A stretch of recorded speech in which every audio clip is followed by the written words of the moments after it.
En la actualidad podemos gozar de historias fabulosas y de carácter fantástico en casi todos los lugares del mundo. Cuentos y relatos que por lo general tienen más de un mensaje oculto entre sus letras, y que se han repetido por generaciones, dando como resultado que tanto sus enseñanzas como los detalles literarios que los componen sean conocidos por muchas personas alrededor de una misma comunidad. La cosa es que con el paso del tiempo y con el constante cambio que trae consigo el choque cultural,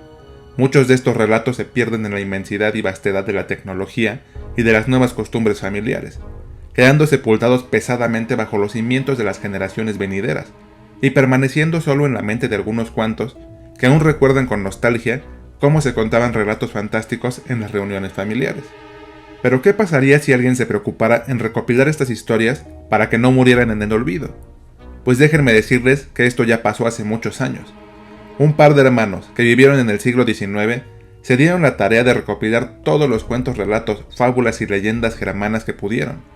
ya que se dieron cuenta que la gente ya no estaba dando la importancia a transmitirlas, y lo peor es que por el desuso, las personas ya no las recordaban con la misma exactitud que cuando las escucharon en su infancia. Ellos eran Jacob y Wilhelm Grimm, y podemos identificar que no solo lograron rescatar sus historias, sino que por su calidad y su indiscutible fidelidad, las colocaron como las recopilaciones más grandes y famosas de cuentos y leyendas de todos los tiempos. Así que si quieres saber más de los famosos hermanos Grimm y de cómo eran las obras que recopilaron durante su vida, acompáñenme una vez más aquí, en el Rincón de los Malditos.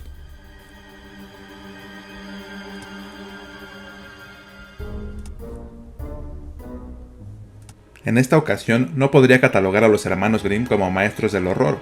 puesto que sus historias no estaban dispuestas para generar miedo a quien las leyera, pero es bien sabido que muchas de ellas eran piezas muy perturbadoras, que eran una digna representación de las ideas y de los miedos que rondaban en la mente de la gente del pasado, así que naturalmente estaban cargadas de prejuicios y de estereotipos propios de la época, y los hermanos no tenían interés en ocultarlos o suavizarlos, sino que para ellos eran parte esencial de los relatos, aportando muchos elementos que hablaban de la sociedad y de las ideas que se tenían en el pasado. Los hermanos Jacob y Wilhelm fueron los mayores de 9 hermanos, de los cuales solo 6 sobrevivieron. Nacieron en los años 1785 y 1786 en Hanau, un poblado del estado de Hesse en Alemania. No hay muchos detalles de su infancia, pero se le puede atribuir mucho de su interés académico a su padre Philip Grimm, quien desde muy pequeños los instruyó en el estudio de las leyes y la abogacía, además de que también les inculcó el amor por su tierra y por su cultura. Su padre murió cuando los hermanos aún eran muy jóvenes, pero los instruyó tan bien que Jacob aprendió lo básico de la profesión solo de acompañar a su padre en su trabajo, e incluso realizó algunos encargos que logró concretar adecuadamente solo del conocimiento que obtuvo por este medio. Después de esto, la familia quedó desprotegida económicamente, y la madre, Dorothea Grimm, tuvo que arreglárselas para poder criar a sus hijos, así que la tía de los jóvenes, Henriette Philippine, ayudó a su hermana con la labor de solventar algunos gastos, entre ellos la educación de los chicos, que fue prominente, ya que ambos entraron a estudiar leyes en la Universidad de Marburg, en el estado de Hesse, y fue aquí donde ambos hermanos conocieron a los escritores Achim von Arnim y Clemens Brentano, con los cuales formaron una gran amistad, además de que se inspiraron en sus trabajos literarios y en sus obras como folcloristas para comenzar a fabricar sus propias recopilaciones de cuentos e historias que fluían en el relato popular del país.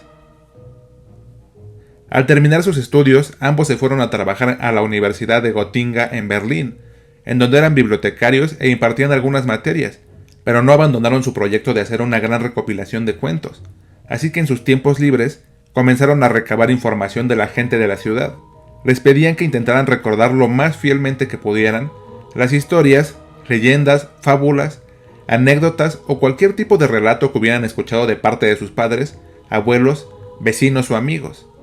También recopilaron cuentos de origen francés, ya que Dorothea Biemann, quien después se convertiría en la esposa de Wilhelm, les contó muchas de las historias que se contaban en su país, pero posteriormente estos relatos se omitieron de la versión final, ya que los hermanos deseaban que su recopilación fuera puramente alemana.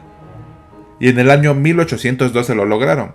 Sacaron a la venta el primer tomo de su recopilación, que se llamó Cuentos para la Infancia y el Hogar,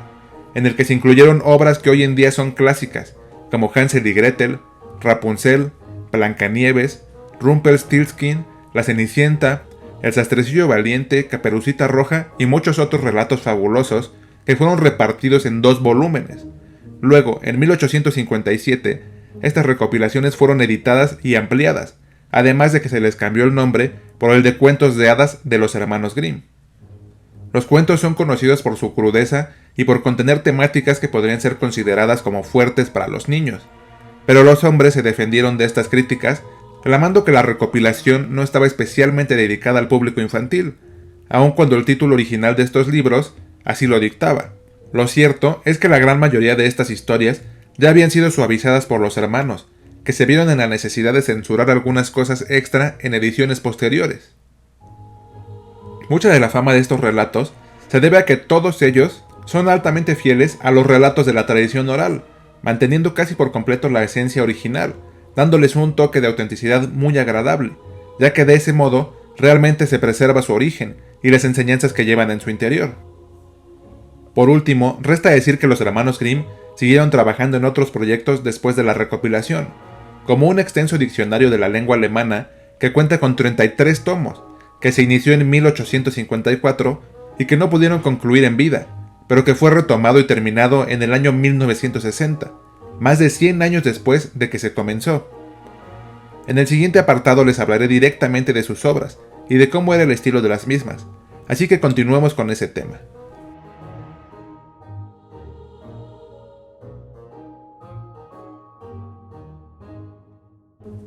Al leer los cuentos recopilados por los hermanos Grimm, podemos encontrar que había ciertas tendencias que se hacen muy marcadas en varios de ellos,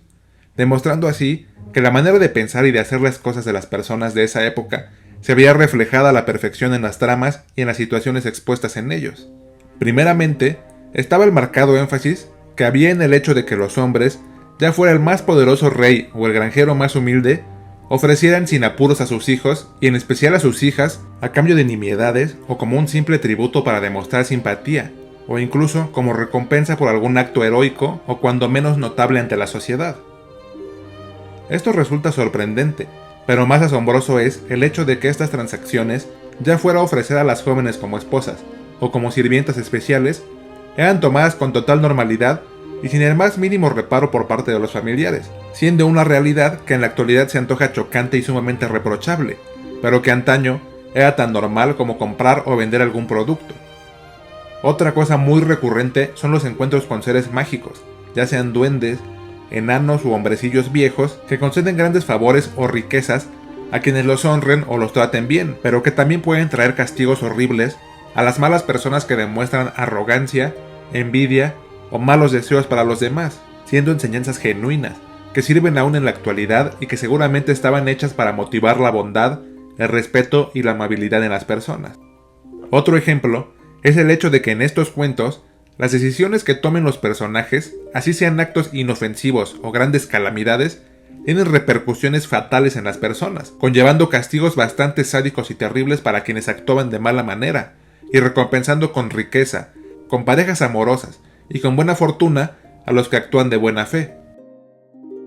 En Blancanieves tenemos la muestra perfecta de ello.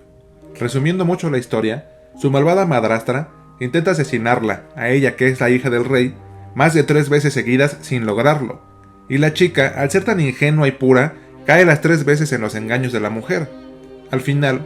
un príncipe se enamora perdidamente del cadáver inmaculado de la mujer, que por lo que se dice en el texto, llevaba ya un buen tiempo en ese estado. Por azares del destino, el hombre logra despertar a la princesa, y se casan, pero en la boda,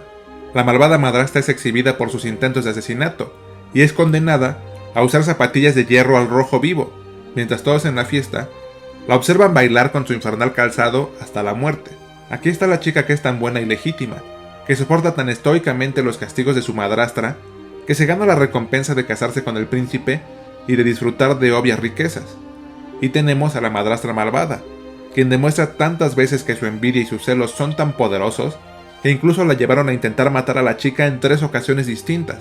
y por eso mismo se hace acreedora a un castigo atroz pero bien merecido. Otro ejemplo es el cuento del agua de la vida, en el que 3 hermanos intentan salvar a su padre de la muerte. siendo los dos mayores motivados por las recompensas que podrían obtener y no por salvarle la vida a su progenitor.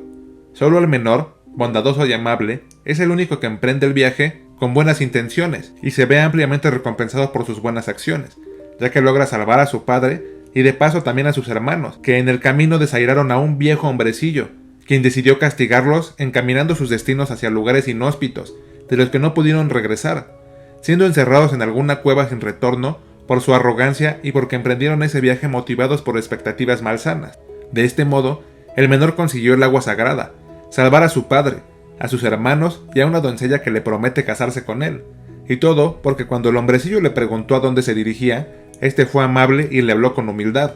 demostrando una vez más el gran peso que se le daba a la enseñanza de buenos valores en los niños de la antigüedad. También es común ver que en estos relatos los hijos varones llegan a cierto punto en su vida en que emprenden un viaje, le dicen a sus padres que se van y se despiden de manera afectuosa pero definitiva, ya que se asume que esta travesía será sin retorno. Este pequeño detalle resulta muy revelador, ya que hoy en día, si uno se va de viaje, se puede mantener en contacto con la familia con facilidad, pero en aquella época, en la que no había medios de comunicación, en donde cualquier enfermedad podría resultar mortal para la gente, y en la que los caminos eran muy peligrosos, ya que era muy común encontrarse animales salvajes en los alrededores. Era muy probable que las personas que emprendían estos viajes o morían en los caminos o lograban llegar a otras tierras, en las que sentaban cabeza, hacían familias y no volvían nunca más con sus padres o hermanos. Por eso era mejor asumir que los que hacían estos viajes vivían aventuras geniales y obtenían riqueza y éxito, a pensar que hubieran muerto en los caminos. Y siguiendo con las historias que fomentan a los lectores a ser buenas personas, está La Oca de Oro, que nos relata las aventuras del hijo menor de una familia de agricultores, quien era menospreciado y ridiculizado en todo momento. Incluso le decían Zoquete como apodo, y sus hermanos lo maltrataban constantemente. En una ocasión, el padre mandó a su hijo mayor a recolectar leña, y como el viaje sería largo y pesado, su madre le mandó una torta de huevo y algo de vino en una botella. En el camino, el joven se encontró con un hombre viejo, de una larga barba, que le pidió que compartiera sus alimentos con él, pero al negarse rotundamente, este ser le dio mala suerte, y cuando estaba cortando el árbol, se lastimó con el hacha. Al ver lo ocurrido, el segundo de los hermanos realizó el mismo viaje, y cuando se encontró con el extraño hombre, fue igual de arrogante que su hermano, y rechazó por completo la solicitud que éste le hacía, recibiendo la misma maldición que el mayor. Por último, y después de insistir muchísimo, el menor de ellos fue encomendado a la tarea, solo que en lugar de la deliciosa comida que cargaban sus hermanos, a él le mandaron sobras y cerveza rancia. Aún así, cuando el joven encontró al extraño hombrecillo, no titubeó en compartir el alimento con él, y por esta acción el hombre fue recompensado con el don de la buena suerte, de tal modo que a partir de este momento su suerte cambió de una forma brutal. Primero, encontró una oca con plumas de oro dentro del árbol que taló. Luego llegó a una ciudad en la que el rey ofrecía a su hija como esposa a algún hombre que pudiera hacer reír a la amargada mujer, y era tal la buena suerte del chico que logró hacerla reír a carcajadas. Luego el rey, al considerar al joven como indigno de tener a su hija, decidió inventarse 3 retos que deberían ser cumplidos para que el chico pudiera casarse con la princesa. Cada uno era más inverosímil y más terriblemente difícil que el anterior, pero el joven se las arregló para vencerlos todos, y logró casarse con la hija del rey, y todo porque en alguna ocasión ayudó a un mendigo que resultó ser una poderosa criatura que lo colmó de buena suerte y de un devenir de ensueño. Aquí podemos identificar muchos de los elementos que les mencioné antes,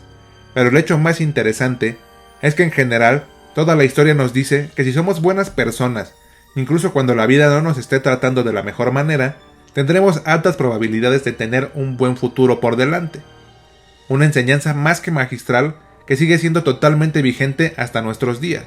En general, todos estos cuentos están enfocados a dar diversos mensajes de vida, como por ejemplo, el relato de la hija de la Virgen María es una gran historia que pretende enseñar que decir mentiras, así sean las más piadosas e insignificantes, puede traer consecuencias terribles en las personas, incluso perderlo absolutamente todo, como la protagonista, e incluso, aunque pase el tiempo y las cosas vayan mejor, el peso de una mentira te puede perseguir toda tu vida, y te puede generar consecuencias terribles. O el caso del cuento de las 3 hojas de la serpiente, en la que un hombre que justamente emprende un viaje para buscar una manera de sustentarse pasa de ser pobre a convertirse en el primero del rey, al demostrar enorme valentía en una batalla con la que se encontró de casualidad y en la cual interfirió para bien, consiguiendo la victoria. Después el joven decide tomar los extraños votos que la hija del rey exigía para que pudiera casarse con alguien. Estos eran que el hombre que se casara con la caprichosa mujer debía jurar que si la princesa moría por alguna razón, él también sería enterrado junto con ella sin importar nada. Los jóvenes se casaron y poco después la princesa enfermó y murió.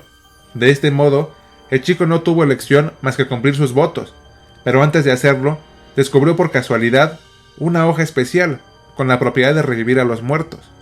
La usó en su esposa y ésta revivió plena y totalmente lúcida. Pero la mujer, desde antes de morir, ya aborrecía a su marido, y al ser muy caprichosa, planeaba abandonarlo. Solo que con su muerte y posterior resurrección, no le quedó más que pretender un rato más. El joven, jubiloso porque su esposa estaba viva de nuevo, decidió emprender un viaje de vuelta a su antiguo hogar, para sacar a su padre de la pobreza, pero en el camino, la princesa y el capitán del barco conspiran en su contra y lo matan tirándolo por la borda.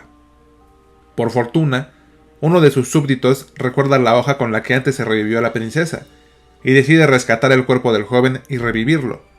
De este modo, tanto el súbdito como el joven regresaron pronto al castillo, donde le hicieron saber al rey lo ocurrido, y cuando la princesa y el capitán volvieron del viaje,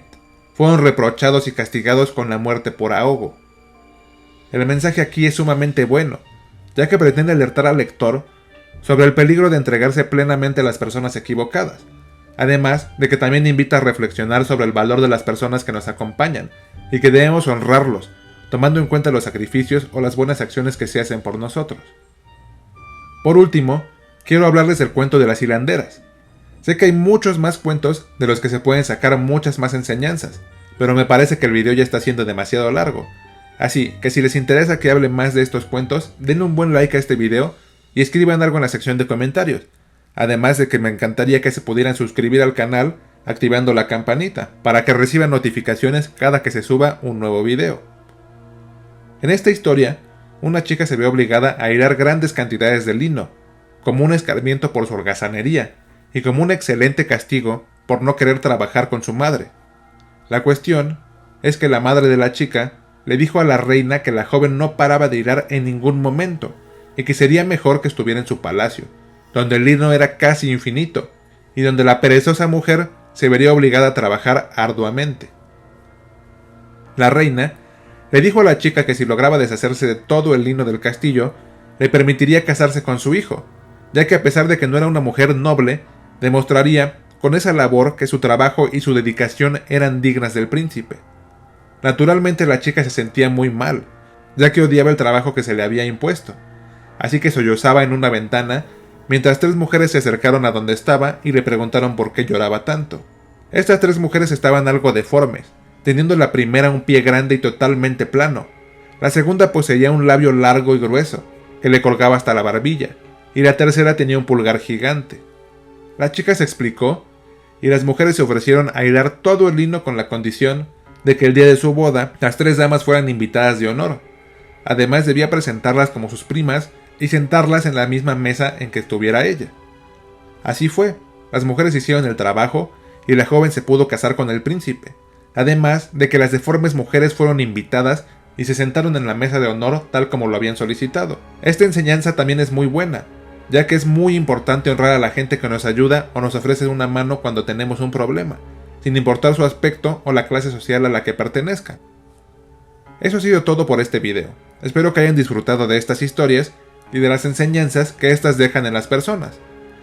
Afortunadamente, hay muchos sitios en internet en donde se pueden leer estos relatos de manera gratuita, y los recomiendo bastante, ya que son muy interesantes y nos dan un retrato muy preciso de cómo era la vida en la antigüedad. En el primer comentario les dejaré un link en el que yo pude leer varios de estos relatos. Sería interesante que ustedes, si es que tienen hijos, se los puedan leer a sus pequeños, pero claro, antes léanlos ustedes e identifiquen si la trama es adecuada para sus niños. Si les ha gustado este material, compártanlo con sus amigos y suscríbanse al canal. Nos vemos hasta la próxima, aquí en el Rincón de los Malditos.